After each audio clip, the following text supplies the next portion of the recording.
Hello, and welcome to the Gers TV. Tonight's edition is with a friend of mine, Jeff Holmes, who's a Rangers supporter, an author, and one of the people. Jeff, how's things, pal? I'm good, thanks. Really glad to be on here talking about my favourite subject at the moment, Willie Woodburn, and anything else you might want to chat about. I will talk about Willie Woodburn, the Iron Curtain, and that great Rangers, that great era, and that great Rangers team. Before I do that, mate, I'm going to ask you a quick question to start us off, because I don't want to do a similar. I listened to your fantastic interview you done with David Edgar last week, and I don't want to do the same format. I want to change it a wee bit. So before we talk about the book, tell me, who was Robert Smith, and how did he influence your life? Well, Robert Smith, I've decided to dedicate the book to Robert Smith. Robert sadly passed away 2 years ago, aged 90. When I was born and brought up in Maryhill, lived across the road from Firhill, and probably could have been a Thistle fan earlier in my life, because when I was about 7, 8, 9 years old, I'd go over there and get in once the gates opened at 20 minutes to go. But one night I bumped into a pal of mine, and he was going to the game the next day, and I said, "Oh, Firhill," and he went, "No, I'm going to Ayr to see Rangers." And I went, "Oh, that sounds good." So I got money off my mum, down in the bus to Ayr, won the suite in the bus. Never seen a bit of the game because it was too wee. But that was my first foray into watching Rangers, was down at Somerset Park in probably about 1970. So later that year, I went to a couple of home games as well. Later that year, I moved up to a housing scheme called Codder to some people, and early pal of mine that I made was a boy, Colin, and he stayed in Scarcer Street in Codder. I used to go up to his house a lot, me and a couple of my pals. And Robert Smith stayed next door to him. So I met Robert quite early on when I moved up to Codder. And he was a great guy. He was just probably looked upon him a wee bit as a father figure, because it was only me and my mum and my two brothers. So you like that sort of male presence in your life. But he was never, he was a good personality, but he was never a big personality, a big dominating personality. Just an ordinary, thoroughly decent guy. Anyway, him and his pals, we would all stand and talk about Rangers and stuff at night, and as people were wont to do in these days, when they just sort of stood about street corners talking. There wasn't an awful lot else to do. And he told me about all the great Rangers players of the past, and he'd watched the Iron Curtain defence, and he spoke a lot about Willie Woodburn, and he spoke in reverential terms about him. He said he was the sort of finest centre half that he'd ever seen, not just for Rangers, but any centre half, and he'd watched Arsenal quite a lot up at Ibrox, and seen all the the other good centre halves that were about in Scotland and England. And it just stuck with me. I don't know if it was the name Willie Woodburn. It just stuck with me throughout my life, but you kind of, when you're young, you kind of put stuff in the back burner and revisit it later in your life. And when I started getting into Rangers history and stuff, I recalled quite easily all the days talking to Robert and his pal Davy Short and a couple of other guys for Codder that always went to the home games, and it just sort of came from there, mate. Came from there, and Robert was just a lovely guy, and I got to know his daughters through it, and still pals with them, and they're dead proud that I've married. I mean, it's only a few words on a page, but by Christ, it means a lot to them, and I'm so glad it does, because Robert was a great Rangers supporter. He really was. Yeah, there's a fantastic tribute to him on your book, but also on your Facebook page. So let's talk about the great Willie Woodburn. Most of our grandfathers or fathers, or the later, there's not many Rangers supporters left who would have saw Willie Woodburn playing now, I wouldn't imagine, but most of them rated him as probably the greatest Rangers player they ever saw playing in flesh. And you've done some historical stuff for Gers TV in the past. You've always spoke about Willie Woodburn. In terms of where he stands at Ibrox, what would you say would be his position? How highly do you rate him? Well, I mean, I've watched Rangers since, as I said, early 1970, and I've got a fairly decent memory, and I remember we've had quite a lot of centre halves since 1970. And when I played a bit of amateur football, I was a centre half. I think I just get stuck there because I was 6'4", and I used to model myself on Colin Jackson, not the actual model, but I know he was a male model, but I really loved watching Colin Jackson because he was decent on the ground, but he was absolutely unstoppable in the air. You know, and he scored a lot of goals for us as well. But he was just to me, Colin Jackson was just an absolutely cracking centre half.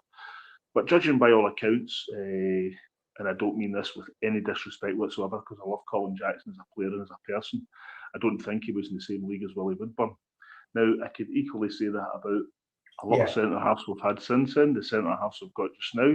You know, you look at guys like probably some of our best centre halves. Terry Butcher, say for instance, Terry Butcher was a real leader of men, great captain. Willie Woodburn wasn't a captain, and we'll get to that later probably. But Terry Butcher for me was a cracking centre half. He was all or nothing. You know, he was in there, but he could. What I liked about Terry Butcher was, and apparently he was all right-footed. Then he broke his leg years and years ago, and he taught himself to play with his left foot. And he was, you know, his passes he made, crossfield passes, 80-yard passes. World class. Absolutely. You know, he captained England, played for them at the World Cup and stuff. So Terry Butcher was a top centre half. And I read on Facebook on the there's a page called the Glasgow Rangers Story, which is very popular. That's my brother Scott's page. Was it? So it is. That wasn't deliberate, honest. And I read a story on that about a guy that had went to take his dad to Ibrox. You know, when his dad was getting really old, and he wanted to take him back to Ibrox one last time, and he took him, and Terry Butcher was playing, and his son says, "That's Terry Butcher. He's a great player, Dad." He went, "Aye, he is. He's a great player, but he couldn't lace Willie Woodburn's boots." Right now, I'm not saying that that's the gospel. It's certainly the gospel according to that guy. But the guy sounded like a real Rangers fan, went every week, knew his players, knew his football. Maybe a bit of a stretch to say he couldn't lace Willie Woodburn's boots. But I think there was some distance between Woodburn and the likes of Terry Butcher. And Terry Butcher's one of the best examples I can think of just now about centre halves I've watched. But Willie Woodburn certainly ticked all the boxes. He was very comfortable with his left or his right foot, very comfortable in the air. Won so much in the air, could break out a defence with the ball. Probably one of the very first defenders to mark zonally rather than pick up people, and that was the great Jack Harkness, the Hearts goalkeeper and the Scotland goalkeeper, the Wembley Wizards. He said that he was marking zonally before zonal marking became a thing. He had this imaginary circumference that he patrolled, and that was his domain, and nobody dared go in it. And even some opposition forwards wouldn't go in it, because while he was a great footballer, he was ruthless, as Bob McPhail. Bob McPhail called him ruthless. Bob McPhail also called him the greatest centre half he had ever seen. Now, when people like Bob McPhail talk like that, I listen. Yeah. But he also said he was completely ruthless. Incredible. You done an interview last week, and I listened to it about the book. It was a fantastic interview with Davy Edgar. Thanks. But I'm going to be slightly controversial here, because you said something in it that I disagreed with. It's just my view on it. You mentioned the fact that David had asked you about the Sindai that took place, and you mentioned on the interview that everyone knows it and it's not really worth getting into it. I think when I thought back about it later on, I was thinking to myself, I'm an overthinker, and I was thinking to myself, how many Rangers supporters of the new generation, the younger generation, really do know about it? I think they should, but at times the Rangers historical side of things, like the Rangers news in the 90s and 2000s, really let us down. And I'm not so sure so many Rangers supporters of the new generation would know the story. So maybe you want to enlighten us a wee bit about it. I think when the benefit of hindsight, since I did that interview, I would say you're spot on. Probably over-egged the pudding a wee bit, because, you know, as I said earlier, when I was younger, I wasn't massive. I like to listen to stories, and I just like to talk to people, but I wasn't even massively interested in the history of the Rangers. It was only when I got a bit older, and that's kind of the norm, you know, for people. Yeah. So I would agree with you, Si, and say that, you know, you're probably, in fact, you're not probably right. You are right. I would say the vast majority of people won't know the circumstances surrounding current Rangers support. Won't know the circumstances surrounding Willie Woodburn's suspension. You could class it as the biggest injustice in Scottish football. 100%. And But what I was going to say was that there will also be a hell of a lot of Rangers. I mean, you can just see by the Facebook pages, and I'm not talking one or two people. I'm talking dozens and dozens of people, and people will still say Willie Woodburn was hard done to. He was treated shabbily by the SFA. It was a conspiracy. It was this. It was that. And you know what? They're all right. They're all right. 100%. And there's a lot of people that know about it. But as you quite correctly say, it would be nice if a lot more people knew about it, because we're talking about the most famous player of that era. We're talking about somebody who was a household name, somebody that everybody knew, even if they didn't really bother about football. Willie Woodburn epitomised everything that Rangers stood for. And you know what? He also epitomised everything that Scotland stood for at the times. He was capped 24 times for Scotland. He was a late starter in his international career. So he was capped 24 times, which was really good. Missed some through injury. He was capped 7 times by the Scottish League. And they didn't play a lot of games in those days. So that was a fair number of caps. It was only then they started playing continental teams. So that was a lot of caps. And he never let his country down once. He was an absolute byword for football in Scotland. Everybody knew Willie Woodburn. Yeah, and infamously he was Sindai. So do you want to tell us how that came about? Aye, it was I have to say it had been used before as a punishment to deter supposed, players that indulged in regular foul and abusive language or bad tackles or assault. So first of all, what does it mean? Right. So Sindai is the Latin for without limit of time. So some people used to say to me, "Oh, he was banned forever." No, he wasn't banned forever. I thought that at one time as well. Mm-hmm. He was banned without limit of time, which was actually 10 times worse than being banned forever. Because if you were banned forever, you would know you were never going to play again. But he had this carrot dangled in front of him, and you know what? After he didn't play again because the SFA hung him out to dry.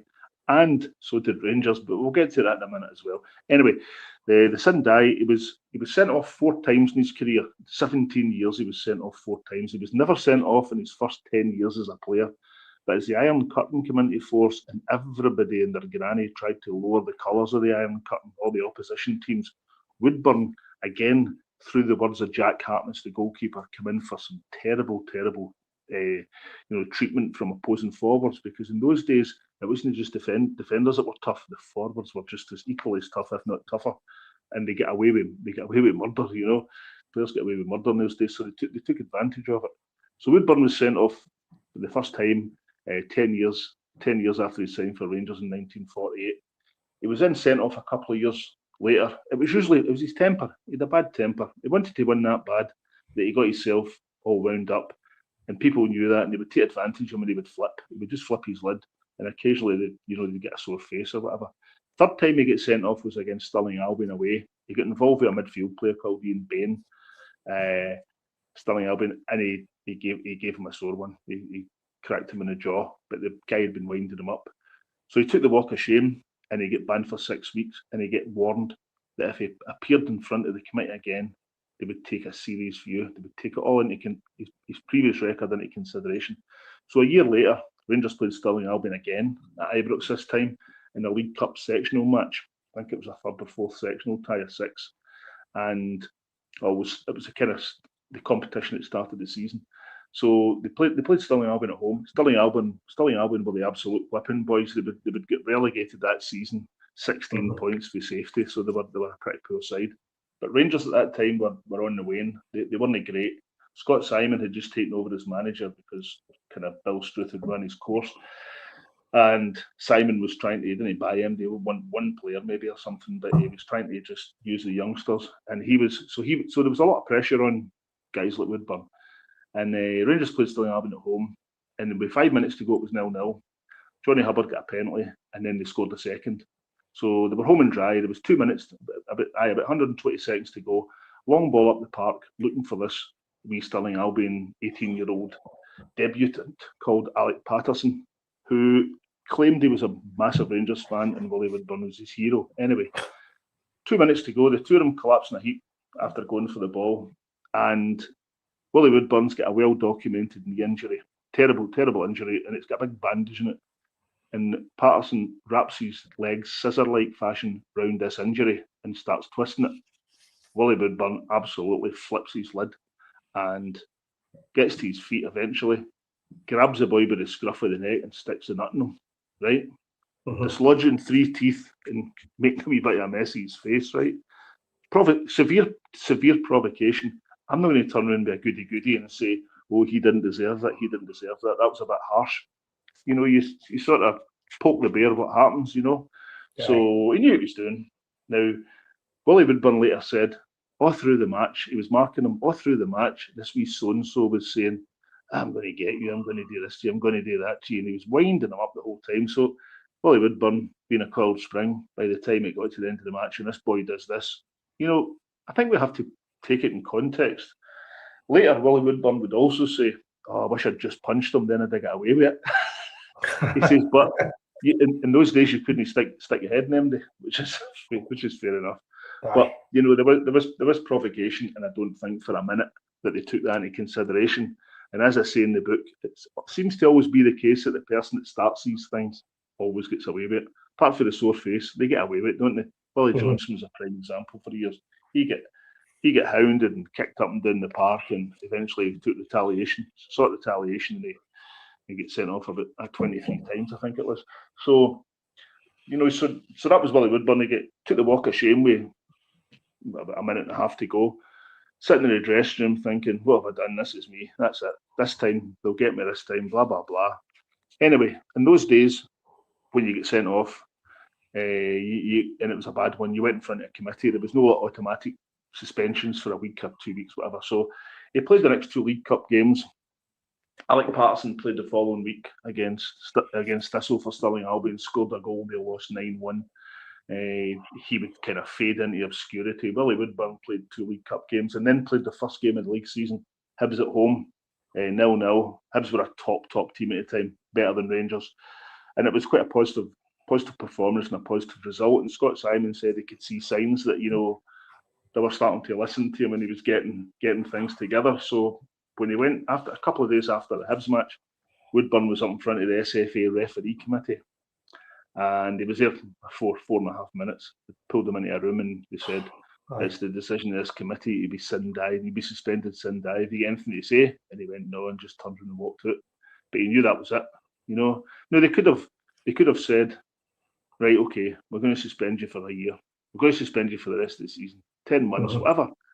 But they suspended him sin die. Now, he wasn't the first to be sin die, but he was the last player to be sin die, which tells you maybe they thought, oh, well, this is wrong, we shouldn't be doing this. It caused an uproar everywhere. It caused an uproar in bus queues, at the cinema, everywhere just people went about their ordinary days and their ordinary lives and works and everywhere. Everybody spoke about Willie Woodburn and the shame and the disgraceful decision and blah, blah, blah. So it was the talk of the steamy, literally. And he was told he could only appeal every 6 months. So, but that's the story of how he came to be suspended, Si. When you talk about Willie Woodburn, you also have to talk about the Iron Curtain. Do you want to tell us why they were named the Iron Curtain Defence and a wee bit about them and some of the other great players and legends in it? Yes, absolutely. It was named the Iron Curtain. The phrase was coined by a newspaper reporter. It was a quote from Winston Churchill during the war when he was talking about the ring of steel the armies were putting around their countries and things like that. So they called them the Iron Curtain because at that time, they were getting this real understanding. And it was Bobby Brown in goals, George Young at right back, Tiger Shaw left back, and the half back line of Willie Woodburn, Ian McCall, and Sammy Cox, not in that order. And they were starting to get a reputation. And as Ian McCall said, there was nothing magical about the formula. They just played together every week. You know, the manager, Bill Struth, said, you know, if it's no broke, don't fix. If it's not broke, it doesn't need fixed. I think that's it. That's the saying. Yeah. And he said that, and he just, the guys just wanted to play together. They never get any tactics. There was no chalkboards, no whiteboards in the dressing room before it that would get all these mad tactics on. They just played together and they spoke. They had meetings together and they cared about Rangers. They cared about the defence. They cared about losing goals. and they just gelled. They just gelled, and they knew that in those days you got a basic wage, and you made your money through win bonuses and stuff like that.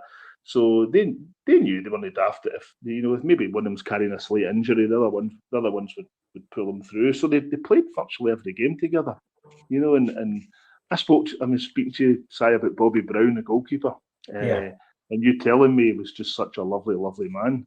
But try telling the members of the Iron Curtain that if a crossbar came in, oh my! Willie Woodburn said he had several marks in his back where Bobby Brown's knee had went right through it virtually. Lovely man, but my God, you don't get. He was apparently he was a big shouter on the park. Which was good, which they liked because they could get out of the way if they thought he was getting the ball. So Bobby Brown was in goals, and George Young, who was the right back, had been moved from centre half to play at right back to accommodate Willie Woodburn, because Willie Woodburn, as we spoke about, was the best centre half around. Bulstrode had him in the reserves for about 4 years for some unknown reason, which kind of defied logic for a long time.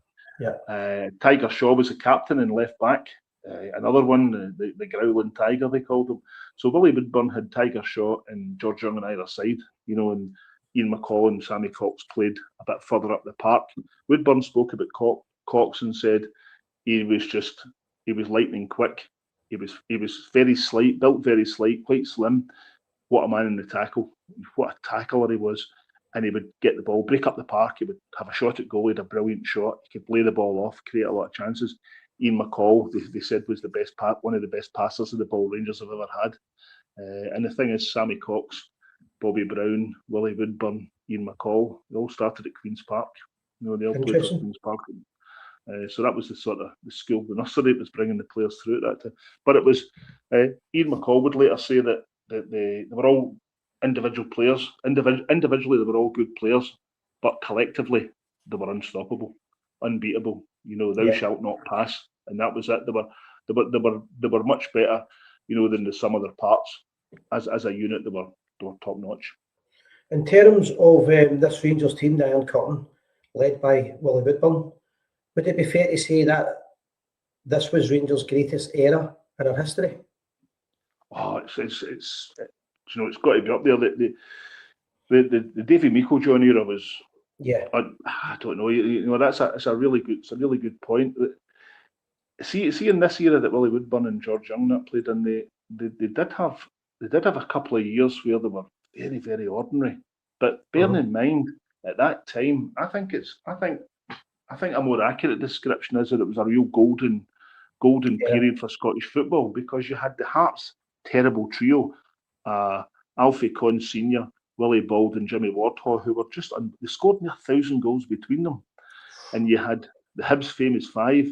You had Gordon Smith, Laurie Riley, Willie Ormond, Eddie Turnbull, and Bobby Johnson, Gordon Smith. So you had, and they were phenomenal. And Hibs won the league a couple of times. Hearts won the league as well. So you had everything. Scottish football was a golden period. Motherwell were a good side, but you had Rangers, Hibs, and Hearts dominating Scottish football for almost a decade. Celtic were nowhere to be seen. They were also runs. So you had a lot of people would call that the greatest period for Scottish football. Was it the greatest period for Rangers? I'd probably have to say no. I'd probably have to say, just with my kind of limited knowledge, I would say the era in the 30s where Davy Meiklejohn played and Rangers were sort of all conquering. I know they didn't win the Scottish Cup for a long time until they won it in 1928.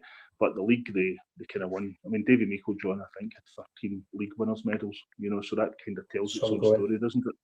Yeah. So I don't want to go into too much on the book, because we don't want to put people off buying it if you tell too much of the story. Tell us a wee bit about, how do you buy the book, first of all? Right, well, I mean, first and foremost, I'm a dinosaur. So I don't have this thing where you can click on something and something magically pops up. So there's a couple of ways. I would like people to go into my website, which is jeffholmes.co.uk, which is JEFFHOLMES.co.uk, or they can go into my Twitter at JeffH1960, or my Facebook. My email address, I mean, ultimately the website will take you through to my email address, which is jeff.holmes4@btinternet.com. And that way I can just get back to people and they'll pay either by PayPal or bank transfer, and I'll just send the books out, or meet people at Ibrox, or if they want. And if somebody's wanting the book signed, are you good on all the books? You'll do. All the books will be signed if people want them. I've been signing a lot recently, but not this one doesn't come till Friday, I think. But also, I got really nice bookmarks made today, double-sided Willie Woodburn bookmarks, and it's got his signature on the back of it, and it's got a nice photograph and the details of the book on the front. So that's just a wee extra. That comes free with the book. I've did that for most of my books now, Si, and I've actually got people saying, remember and send my bookmark, and I'm like that. Aye, okay, aye. They're like, don't worry about the book, but I collect the bookmarks. Aye, excellent. And they're even for sale on eBay. Just the bookmarks. Aye. So that brings I started that a while ago. Yeah. That brings me to the last question I'm going to ask you. You've mentioned your website. I'm going to try and keep it half an hour, this interview, because people tend to watch and listen to interviews for half an hour, because it's a kind of traditional train journey, bus journey to work. You've mentioned your website, Jeff. What other books are on it? Because you've not done one or two books, you've done loads of historical Rangers books. This is I just looked the other day. Actually, I got my website updated, and I looked at it, and the guy updates it, says, "Oh, and I put it on your virtual bookshelf." And I thought, so I looked at the bookshelf, it's really colourful, isn't it? It's really smart. And if you click on the book, then it brings up a story about the book. But this is my 25th, which is great. So far, Rangers related, I've written books about Jock Wallace, Marco Negri, Alec Totten, Mark Walters, Sam English, Davy Meiklejohn, Just Champion, which was worth 55 winning season. Did books about other things, Rangers tour of Russia. I've just picked a lot of subjects, and the next one's going to be Rangers 1898-99 season, when we won every league game, and we're still the only team in Britain to have done that. So that made me quite proud, even though I wasn't there, Si. How did you go about the research on that? It took me about 3 years, because what I wanted to do was I wanted to give a good account of the season without being boring people too much about just scores and crowds. But because it's such a long time ago, because it's 126 years ago, a lot of this stuff's quite interesting, because we lived differently then, and things were different. Football matches were different. A good crowd was maybe 6,000 or 7,000. And then I did the first half of the book's about that, and then the second half of the book's about is maybe 3,000 or 4,000 word biographies on each player, which, I mean, I'm trying to think. Some of the players. Alex Smith was probably Rangers' longest serving player until Dougie Gray. He was 21 seasons at Ibrox. He was a left winger. He was brilliant. And R.C. Hamilton, Robert Cumming Hamilton from Elgin, I believe he's still Rangers' top scorer in Old Firm games. Alan McCoy's couldn't even beat him. So there's the personalities in that team were just out of this world, and they were all Scottish boys, obviously. But there was a couple of folk in Glasgow, but they were from all over the place, Ayrshire and stuff, and up to Elgin. And so I spent a lot of time. I really had to work hard at that one for the research. There was a lot more stuff about Willie Woodburn readily available in the papers and stuff, but that was quite difficult, and I spent a lot of time in different libraries and different places. But I'm really happy with what I've got, and it's almost done. So definitely, probably about for Christmas or something. So. And then I'm going to finish a book about Jimmy Spears, who died sadly in the First World War. He played for Rangers, so do one about him as well. So I'm halfway through that. So I like to have a couple going at the same time. Yeah, and the incredible thing, Jeff, when I'm thinking back up to about maybe 15 years ago, there wasn't that many Rangers books out there, but there's an incredible amount of Rangers books came out in the last 15 years. That's right. That's right. I mean, I did mine the first one about 15 years ago. So I might like to think I started a wee trend, although that's wishful thinking. But it's good to see. It's good to see so many out, because the more the merrier. I mean, I remember reading about one guy. It was somebody. It was a pop singer or a rock singer or something, and this guy wanted to read a book about this singer, but there was nothing, so he just wrote it himself. But you can't go about writing them about everybody, because they take me on average about a year to 14 months each one to write. If it's a historical figure that takes a lot of research. Yeah. Well, listen. Good luck with it, mate. Hopefully the book goes well. We'll have it live at 10 o'clock on Wednesday morning tomorrow, and I just wish you all the success. And if you have any more projects coming up in the future, please include us. Thank you. Can I just say one more thing, Si? Yes. The book. I was with a publisher for a number of years. All my books were hardbacks and done through a publisher, but I decided they were getting quite expensive, so I decided I would just disperse with the publisher's services and do it myself.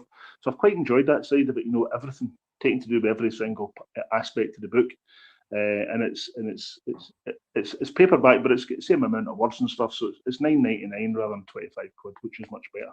Oh, that's and fantastic. it keeps it achievable for people at that price, especially in these days. Well done, and thinking about other people as well. Fantastic, mate. All the best. Thanks Jeff very Holmes, much, Si. Jeff Holmes, Rangers supporter, author, and one of the people. Thanks, pal.